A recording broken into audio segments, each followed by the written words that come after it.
बिस्मिल्लाहिर्रहमानिर्रहीम। एक बादशाह ने ऐलान करवाया कि उसकी सल्तनत का सबसे बड़ा बेवकूफ़ उसके सामने पेश किया जाए। बादशाहों का हुक्म था, चुनाचे सैकड़ों लोग बेवकूफ़ के नाम से पेश किए गए। बादशाह ने सबका इम्तिहान लिया और फाइनल राउंड में एक शख्स को कामयाब बेवकूफ़ करार दिया। बादशाह ने अपने गले से एक कीमती हार उतारकर उस बेवकूफ़ के गले में डाल दिया और वो एजाज़ पाकर अपने घर लौट गया।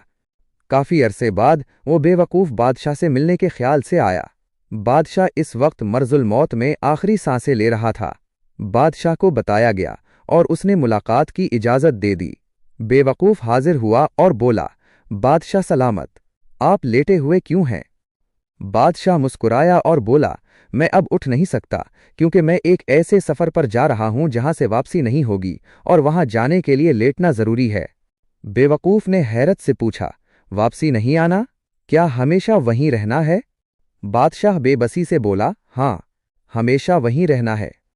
तो आपने तो वहां यकीनन बहुत बड़ा महल, बड़े बागात, बहुत से गुलाम, बहुत सी बेगमात और बहुत सा सामाने ऐश रवाना कर दिया होगा। बेवकूफ ने कहा। बादशाह चीख मार कर रो पड़ा। बेवकूफ ने हैरत से बादशाह को देखा। उसे समझ नहीं आई कि बादशाह क्यों रो पड़ा है। नहीं, मैंने वहां एक झोंपड़ी भी नहीं बनाई। रोते हुए बादशाह की आवाज निकली, ऐसा कैसे हो सकता है? आप सबसे ज्यादा समझदार हैं। जब आपको पता है कि हमेशा वहां रहना है तो जरूर इंतजाम क्या होगा। बेवकूफ ने कहा। अफसोस, सद अफसोस कि मैंने कोई इंतजाम नहीं किया। बादशाह के लहजे में बुला का दर्द था।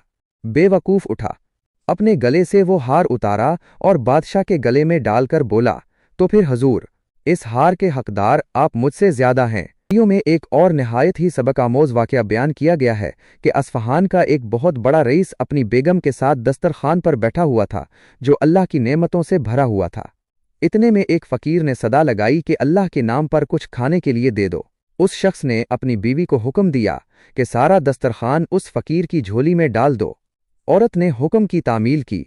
जिस वक्त उसने उस फकीर का चेहरा देखा तो धाड़े मार कर रोने लगी। इसके शौहर ने इससे पूछा, जी बेगम, आपको हुआ क्या है? उसने बतलाया कि जो शख्स फकीर बनकर हमारे घर पर दस्तक दे रहा था वो चंद साल पहले उस शहर का सबसे बड़ा मालदार और हमारी उस कोठी का मालिक और मेरा साबिक शौहर था। चंद साल पहले की बात है कि हम दोनों दस्तरखान पर ऐसे ही बैठकर खाना खा रहे थे जैसा कि आज खा रहे थे। इतने में एक फकीर ने सदा लगाई कि मैं 2 दिन से भूखा हूं, अल्लाह के नाम पर खाना दे दो। ये शख्स दस्तरखान से उठा और इस फकीर की इस कदर पिटाई की कि उसे लहुलहान कर दिया। ना जाने उस फकीर ने क्या बद्दुआ दी कि उसके हालात दिगरगों हो गए, कारोबार ठप हो गया और वो शख्स फकीर व किलाश हो गया। उसने मुझे भी तलाक दे दी। इसके चंद साल गुजरने के बाद मैं आपकी ज़ौजियत में आ गई। शौहर बीवी की ये बातें सुनकर कहने लगा, बेगम, क्या मैं आपको इससे ज्यादा ताज्जुब खेज बात न बतलाऊं? उसने कहा, जरूर बताएं।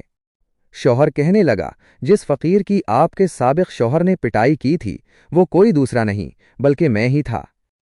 गर्दिश ज़माना का एक अजीब नज़ारा ये था कि अल्लाह तालीज़ ने इस बदमस्त मालदार की हर चीज़, माल, कोठी, हत्तीज़ के बीवी भी छीन कर उस शख्स को दे दी जो फ़कीर बनकर उसके घर पर आया था, और चंद साल बाद फिर अल्लाह तालीज़ उस शख्स को फ़कीर बनाकर उसी के दर पर ले आया। वल्लाहु अला कुल्ली शैइन क़दीर।